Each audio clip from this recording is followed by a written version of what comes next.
안녕하십니까, 김원장입니다. 오늘은 쌍꺼풀 재수술 종목 중 아주 하이테크 기술인 높은 쌍꺼풀의 교정 하이폴드 코렉션에 대해서 이야기를 해보겠습니다. 높은 쌍꺼풀의 원인은 다양한데 애초부터 라인 위쪽의 조직이 부족해서 라인이 휘꼬닥 올라간 경우가 상당히 많습니다. 이유는 과다한 근육 제거, 지방 제거 때문에 조직이 부족해서 당기는 힘이 생겨서 설계된 라인 위쪽으로 전체 라인이 휙 올라간 것입니다. 그리고 수술하는 의사는 정상 위치에서 하고 싶었는데 높여주세요, 높여주세요, 더 높여주세요 해가지고 눈의 한계치보다 1mm 정도 살짝 더 높아지잖아요. 그러면 이제 눈 뜨기 힘드니까 눈썹으로 강하게 위로 당겨서 뜨는 현상이 생기고 그 힘이 라인을 위로 당겨서 휙 올라가는 경우가 있습니다. 일주일에 확 올라갑니다. 높은 쌍꺼풀의 예를 보여드리겠습니다. 쌍꺼풀 라인이 굉장히 높죠. 그러면 의사가 여기다가 디자인하고 수술했을까요? 저는 아닐 거라고 봅니다. 지금 쌍꺼풀 라인 위를 보시면 마치 강하게 잡아당긴 것처럼 팽팽한 걸 보실 수가 있어요. 원래 쌍꺼풀 라인 위는 주름이 좀 져 있죠. 그런데 왜 이렇게 주름 없이 팽팽해졌냐 하면 원래 여기다 디자인한 게 아닐 겁니다. 눈의 허용 한계치보다 조금만 더 높아지면 눈 뜨기 힘들어지니까 눈썹으로 계속 위로 잡아당겨서 라인이 휘꼬닥 점점 더 올라가서 위에다 딱 고착화돼 버린 것으로 추정됩니다. 그래서 여기에서 여기까지 다 이게 잡아당겼기 때문에 잔주름 없이 팽팽한 겁니다. 여기다 수술해서 그렇게 된 게 아니에요. 하지만 라인이 이렇게 한번 고착화되면 이후 교정 과정이 매우 까다로워져서 재수술 중에서도 고도의 숙련도가 요구되는 분야입니다. 그러면 어떻게 높은 쌍꺼풀을 교정할까요? 두 줄 따기라고 있습니다.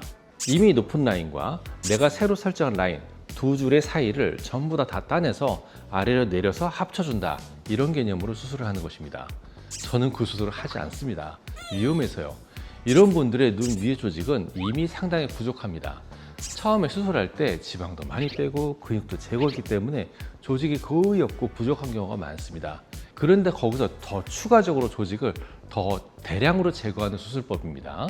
다만 이 방식은 이미 조직이 부족한 상태에서 추가적인 조직 제거가 동반될 수 있어서 일부 사례에서는 조직 부족으로 인한 대처가 까다로워질 수 있는 한계가 존재합니다. 따라서 환자 상태에 따라 신중하게 고려돼야 합니다. 그래서 제가 개발한 기술은 리버설 머슬 플랩이라고 제가 이름을 붙였는데 한 10년쯤 전에 제가 개발했었어요. 이미 쌍꺼풀 라인 위쪽에서 안정적으로 확보할 수 있는 조직은 없다. 이미 지방도 빼낼 만큼 많이 빼내고 조직도 많이 파괴되어서 사실 쓸 수 있는 조직이 거의 없다. 그럼 이미 조직한 부족한 상황이라 추가적인 조직 손상을 주지 않고 최소한의 조작으로 수술을 해야 하며 흉 조직도 아까운 자기 조직이라서 흉 조직마저도 제거하지 않고 사용하고 활용하는 그런 방법이 하겠다. 특히 조직이 부족한 상황이라서 그 조직을 어디서 타올 것이냐의 문제가 있는데 쌍꺼풀 바로 라인 밑에 소시지처럼 통통한 부분, 사람들이 소세지 눈이라고 하는 싫어하는 그 조직을 가져와서 조직의 재건에 사용하는 방법을 만들었습니다. 책이나 논문을 보면 쌍꺼풀 라인으로 절개 들어가서 위쪽으로 이렇게 파고들어서 지방 등 최대한 자기 조직을 찾아서 내려서 조직을 보충한 다음에 복원을 해라, 이렇게 논문과 텍스트북에 나와 있습니다. 그런데 실제로 수술을 시행해보면 위에 이미 쓸 수 있는 조직이 거의 없어요. 예전 수술에서 이미 지방도 과다히 많이 뽑았고 조직도 이미 파괴가 많이 됐기 때문에 타월 조직 자체가 없는 경우가 많습니다. 그런 경우 조직을 찾으러 들어갔잖아요? 없으면 소득 없이 도로 물러나와야 합니다. 그런데 수술을 했기 때문에 조직 소실은 더 심해졌죠. 그러면 이전보다 증상의 정도는 더 심해집니다. 유착 때문에요. 기존의 방식대로 더 위쪽에서 조직을 찾으러 갈 때 이전 수술로 인해서 조직 소실이나 유착이 심한 경우 접근 자체가 까다로울 수 있으며 드물게 재유착 등의 우려가 있을 수 있습니다. 그래서 위쪽에서 조직을 찾으려고 뒤적뒤적하는 시도 자체가 위험하고 실제로 찾을 수 있을지 없을지 해보지 않으면 모르고 보장이 안 되더라고요. 그러면 안전한 조직을 어디서 안정적으로 타올까를 연구를 하다 보니 다들 라인 밑에 소시지, 프리타잘 티슈 조직이 약간 있는 게 보였습니다. 그것이 남아있는 것을 좋아하시는 분들은 아무도 없습니다. 그 조직을 이용해서 안정적으로 타오자, 그렇게 리버설 머슬 플랩 수술법을 만든 것입니다. 수술의 모식도는 절개 들어가서 피부 바로 밑층으로 아래쪽으로 진행합니다. 눈썹 부위 최하단까지 내려가면 다시 깊이 진행한 후에 다시 근육의 위쪽의 뒷면을 따라서 안전하게 박리를 진행합니다. 쭉 올라가서 쌍수 유착 부위를 전부 다 끊어주고요. 라인 아래쪽에 소시지 같은 조직을 전부 다 위로 접어 올려서 부족한 조직을 충원하고 복원해서 라인을 내려주는 수술을 하는 것입니다. 그래서 이렇게 수술할 때의 최대 장점은 있을지 없을지도 모르는 위쪽의 조직을 찾으려고 더 손상을 주면서 뒤적뒤적 수술할 필요가 없어요. 안전하게 아래쪽의 조직을 찾아서 올리면 됩니다. 안정적으로 조직을 확보할 수가 있는 그런 장점이 있습니다. 수술 결과 보시겠습니다. 제가 4번째 수술이었습니다.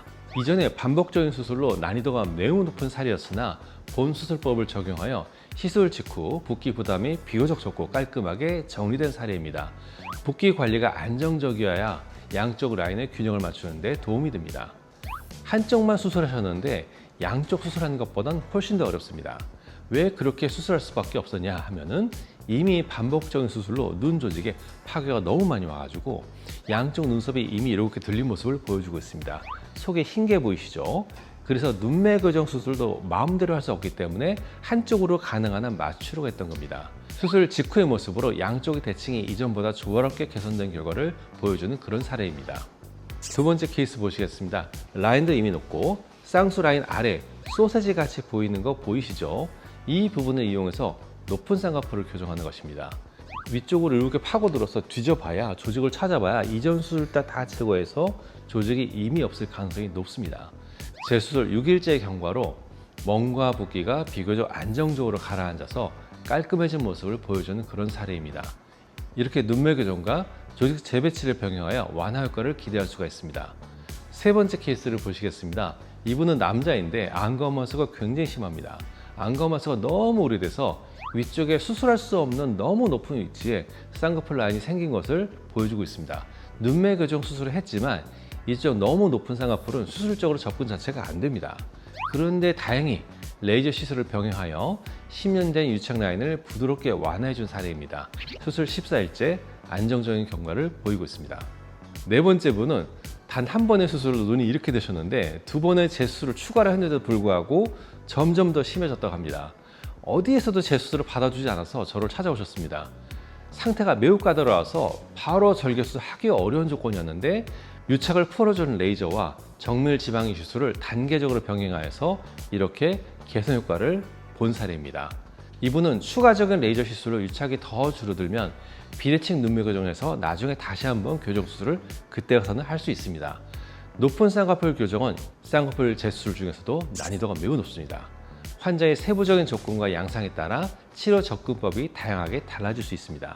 그래서 높은 쌍꺼풀로 고민하신 분들은 어려운 악조건이지만 상태에 따라 전부 다르기 때문에 이런 다양한 방법이 있다는 것을 알려드리고 싶었습니다.